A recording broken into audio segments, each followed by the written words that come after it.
work on the marketing for Illinois corn. I am happy to get on the field today, away from my desk. Our plants in Cerro Gordo, Illinois, kind of close to Decatur, if you're familiar with central Illinois.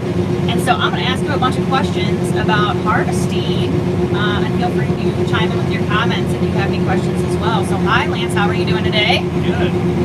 Go ahead and introduce yourself to everybody. Like, tell us a little bit about like what generation farmer you are, who you farm with, and all that jazz. Sure. So I am Lance Muirhead, the 7th generation on Muirhead Farms.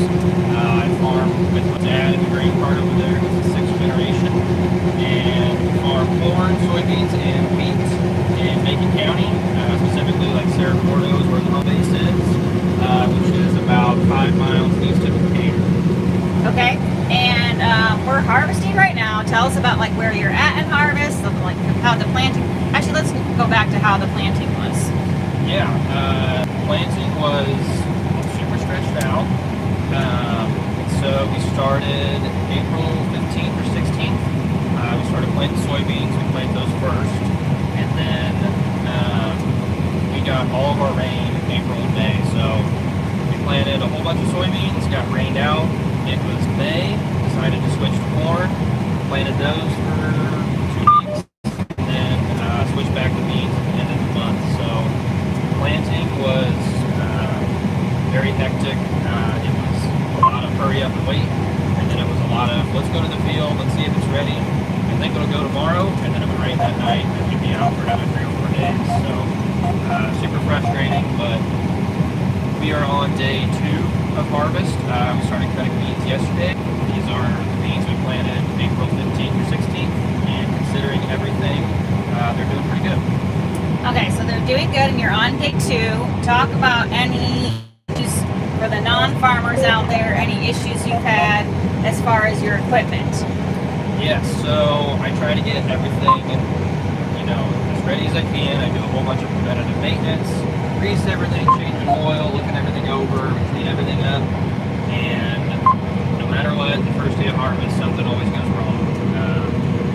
Just is the way it is. This machinery sits for months and months on end, and you've got dust and everything else accumulating and things going on, and so yesterday we started, and I got 60 acres of beans cut, and actually this combine, I cut wheat this summer with it, so it's only been a couple months since I used it.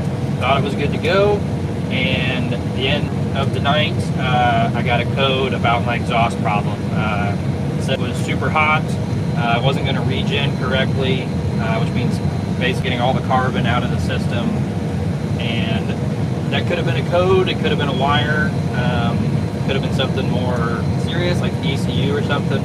And the fact that we have not had a significant amount of rain since early August, or some places in the county like end of July, that was pretty concerning. So Well, and you run for 12 hours a day, so they're probably built to run pretty hot, right? Yeah, So then you notice it's even hotter than built to run hot. This thing runs 12 hours a day. It's going to be 95 degrees today, and all of this material gets thrown through the combine and it gets sent out the back. I mean, it's basically tinder going through the combine. So we had that problem. We got her diagnosed this morning, and should have everything ready to go tomorrow.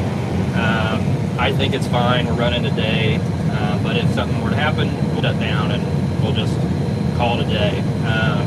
And then last week, I got the Freightliner ready to go. Same thing. Thought it was good to go. Even turned on the air conditioning and sprayed some smell good stuff through it for our driver, just as a courtesy to get that harvest smell out of it. And thought it was good to go. And then today he has no air conditioning. And we took the dash all apart, and I think I had upset a mouse living in there last week when I did that, because there's a huge mouse nest in there and there's wires chewed up, and so he has no air conditioning. So I feel pretty about that. I'm in the AC in here. It feels great. It's going to get super hot today. But Larry's a trooper. Doesn't bother him at all. He's been driving truck for like 30 years, so he's used to it. Okay, and I feel bad for him too. And you mentioned earlier to me that mice and birds are just something you can't really avoid. You can prevent it's not that you're not trying to prevent them, all you can, which I thought was a good point. But switching gears over to corn, because that's what I love is corn. About when you planted corn and, well, you kind of mentioned the planting a little bit, but how's it looking? So we haven't got into any corn. Like I said, this is day 2 of harvest, and if your beans are ready and you've got the weather for it, you should definitely cut beans. So that's what we're doing. I have been in the corn. I've walked through it. I've tested it, yield checks. It's not quite as dry as I like it to be yet. They get to the elevator, but it looks really good. It looks pretty darn good for everything that it's been through. I know down in the southern part of the county where we farm, I'm hearing reports of like 1 inch to 2 inches of tip back on the ear. So I know there's some pollination issues out there. We had 3 inches of rain one day within an hour, and like 60 to 70 mile an hour winds that just came through and flattened our corn entirely. Did not look good. We went out. I mean, it's literally flat on the ground. It's at like a 4 or 5 degree angle, and it even pulled some of the root balls completely out of the ground. Pretty sickening, sick feeling to your stomach seeing that. You do all the hard work. You try your best. You put it out there, and then Mother Nature comes by. There's nothing you can do about it. We called our agronomist and said, take a weekend off, don't look at it, come back, and it'll be a totally different crop. And we did that. We came back. There's a pretty good bow to it. It hasn't snapped over entirely. It came back up, and it was right before tasseling, so we were thankful for that. Came back up, put an ear on it, and stuff looks really good. There'll probably be a little bit of a yield hit to that, I'm sure, but it's not on the ground. It's not a total waste, and I'm looking forward to getting out probably next week and harvesting that, because I think it looks pretty dang good, especially as dry as we've been all summer. Okay.